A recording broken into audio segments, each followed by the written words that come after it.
ಕನ್ನಡ ಚಿತ್ರರಂಗದ ಹೆಮ್ಮೆ global star rocking star Yash ನಟನೆಯ ಬಹುನಿರೀಕ್ಷಿತ action entertainer Toxic a fairytale for grown ups ಚಿತ್ರ ಇಂದು ವಿಶ್ವದಾದ್ಯಂತ ಅತ್ಯಂತ ಅದ್ದೂರಿಯಾಗಿ ತೆರೆಗೆ ಅಪ್ಪಳಿಸಿದೆ. KGF 2 ಸೃಷ್ಟಿಸಿದ ಅಭೂತಪೂರ್ವ ಯಶಸ್ಸಿನ ಬಳಿಕ ಸುಮಾರು 4 ವರ್ಷಗಳ ಕಾಲ ಬೆಳ್ಳಿತೆರೆಯಿಂದ ದೂರ ಉಳಿದಿದ್ದ ಯಶ್ ಅವರನ್ನ ಮತ್ತೆ ಕಣ್ತುಂಬಿಕೊಳ್ಳಲು ಕಾತರರಾಗಿದ್ದ ಪ್ರೇಕ್ಷಕರಿಗೆ ಇಂದು ಅಕ್ಷರಶಃ ಹಬ್ಬದ ದಿನವಾಗಿದೆ. ವಿಶ್ವದಾದ್ಯಂತ ಬರೋಬ್ಬರಿ 12,000ಕ್ಕೂ ಹೆಚ್ಚು ಸ್ಕ್ರೀನ್ಗಳಲ್ಲಿ ಚಿತ್ರ ಬಿಡುಗಡೆಯಾಗಿದ್ದು, ಕರ್ನಾಟಕ ಒಂದರಲ್ಲೇ 1,500ಕ್ಕೂ ಅಧಿಕ ಚಿತ್ರಮಂದಿರಗಳಲ್ಲಿ ಪ್ರದರ್ಶನ ಕಾಣುತ್ತಿದೆ. ಗಾಂಧಿನಗರದ ಪ್ರಮುಖ ಚಿತ್ರಮಂದಿರಗಳು ಸೇರಿದಂತೆ ರಾಜ್ಯದ ಬಹುತೇಕ ಕಡೆಗಳಲ್ಲಿ ಮುಂಜಾನೆ 6 ಗಂಟೆಯಿಂದಲೇ ವಿಶೇಷ ಪ್ರದರ್ಶನಗಳು ಆರಂಭವಾಗಿವೆ. ಕನ್ನಡ ಸೇರಿದಂತೆ ಹಿಂದಿ, ತೆಲುಗು, ತಮಿಳು, ಮಲಯಾಳಂ ಒಳಗೊಂಡಂತೆ ಒಟ್ಟು 6 ಭಾಷೆಗಳಲ್ಲಿ ಏಕಕಾಲಕ್ಕೆ ಸಿನಿಮಾ ಲಾಂಚ್ ಆಗಿದ್ದು, ಪ್ಯಾನ್ ಇಂಡಿಯಾ ಮಟ್ಟದಲ್ಲಿ ಬಾಕ್ಸ್ ಆಫೀಸ್ ಧೂಳಿಪಟ ಮಾಡಲು ಸಜ್ಜಾಗಿದೆ.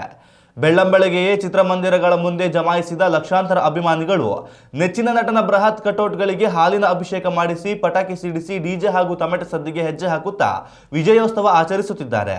ಕೇವಲ ಪುರುಷ ಅಭಿಮಾನಿಗಳಷ್ಟೇ ಅಲ್ಲದೆ ಮಹಿಳಾ ಪ್ರೇಕ್ಷಕರು ಕೂಡ ಭಾರಿ ಸಂಖ್ಯೆಯಲ್ಲಿ ಥಿಯೇಟರ್ಗಳತ್ತ ಹರಿದು ಬರುತ್ತಿರುವುದು ಚಿತ್ರದ ಕ್ರೇಜ್ಗೆ ಸಾಕ್ಷಿಯಾಗಿದೆ. ಅಡ್ವಾನ್ಸ್ ಬುಕಿಂಗ್ನಲ್ಲೇ ಕೋಟಿ ಲೂಟಿ ಮಾಡಿರುವ ಈ ಗ್ಯಾಂಗ್ಸ್ಟರ್ ಡ್ರಾಮಾ ಮೊದಲ ದಿನವೇ ಹೊಸ ದಾಖಲೆ ಬರೆಯುವ ಮುನ್ಸೂಚನೆ ನೀಡಿದೆ.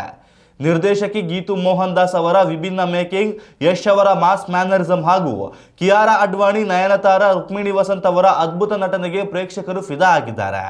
ಸಿನಿಮಾ ವೀಕ್ಷಿಸುವಾಗ ಥಿಯೇಟರ್ ಒಳಗೆ ಯಾವುದೇ ದೃಶ್ಯಗಳನ್ನು ಮೊಬೈಲ್ನಲ್ಲಿ ಚಿತ್ರೀಕರಿಸಿ ಸಾಮಾಜಿಕ ಜಾಲತಾಣಗಳಲ್ಲಿ ಹಂಚಿಕೊಳ್ಳದಂತೆ ನಟ ಯಶ್ ಅಭಿಮಾನಿಗಳಲ್ಲಿ ಖಡಕ್ ಮನವಿ ಮಾಡಿದ್ದಾರೆ. ಒಟ್ಟಾರೆಯಾಗಿ ಟಾಕ್ಸಿಕ್ ಸಿನಿಮಾ ಭಾರತೀಯ ಚಿತ್ರರಂಗದಲ್ಲಿ ಮತ್ತೊಮ್ಮೆ ಕನ್ನಡದ ಬಾವುಟವನ್ನು ಎತ್ತಿ ಹಿಡಿದಿದೆ. ಉತ್ತಮ ಸಂಸ್ಕಾರಯುತ ಶಿಕ್ಷಣದೊಂದಿಗೆ VSS English medium CBSE school, Udupi Muddur.